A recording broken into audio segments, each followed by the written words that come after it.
Hello, my name is Steve Bigelow with the Candlestick Forum. The markets are still in a steady uptrend.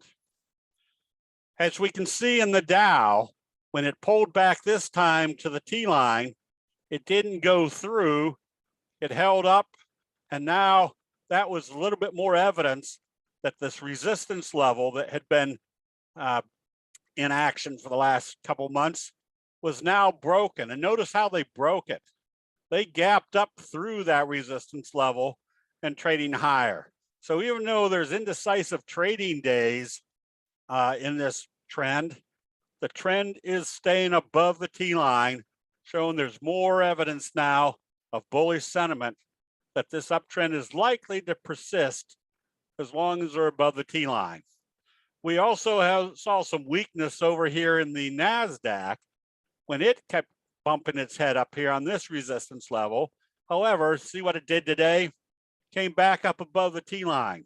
So basically tells us the market direction is just a very slow, steady uptrend. And when it's doing that, it essentially tells us that there's good long and short positions working because there's no major movement in the market overall. And this allows us to take advantage of what we call convergence analysis, 2 plus 2. Our recommendation today on ARRY was based upon a positive open because you could see the handle of the scoop pattern. You could see the fry pan bottom.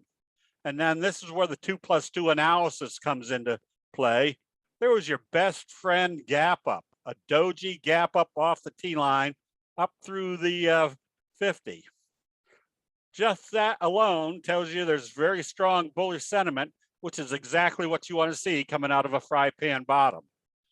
Yesterday, it did a doji, made this a very simple trade. If it opened positive, the doji rule said it was going to trade positive.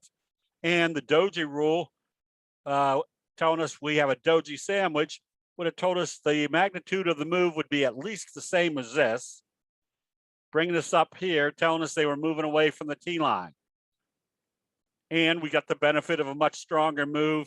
And what do we expect coming out of a scoop pattern, fry pan bottom? More upside. This is not rocket science. This is how investor sentiment works the same way time after time, just by identifying the pattern setups.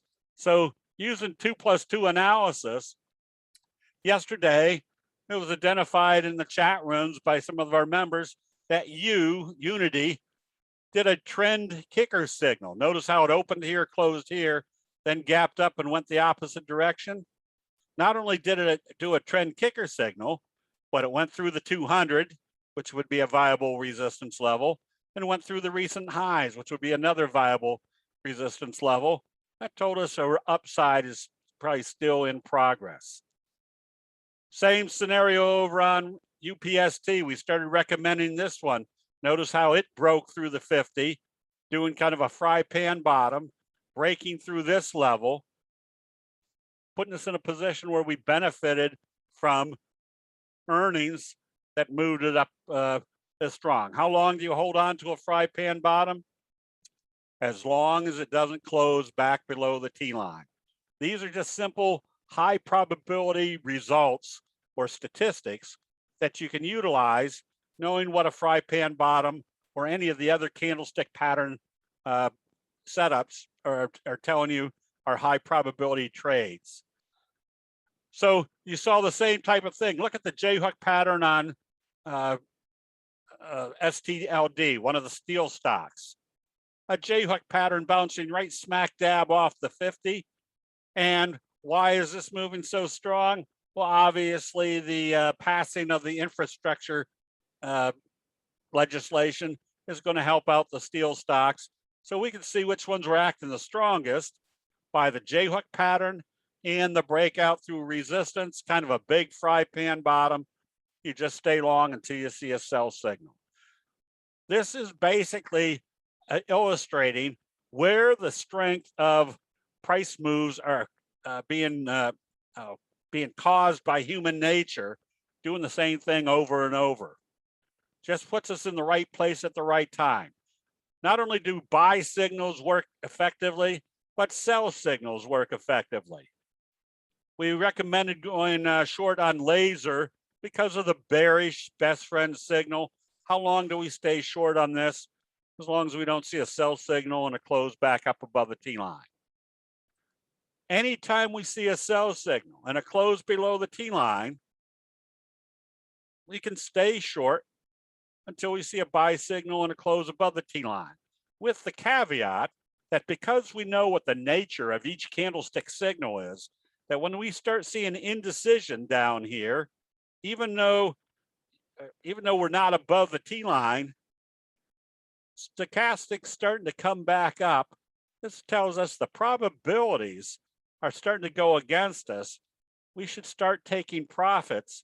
And worst case scenario, you put a buy stop just above the T line, because logic says you're seeing a lot of indecision down here in the oversold area.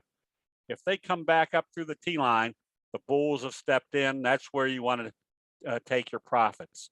This is all just based upon knowing what the signals are telling us as far as what is going on in investor sentiment. There's starting to be a lot of indecision down here. So as long as this market is moving up in a nice, slow, steady uptrend, you can make money with both long and short positions in the portfolio. That'll be it. We'll see you in the chat rooms.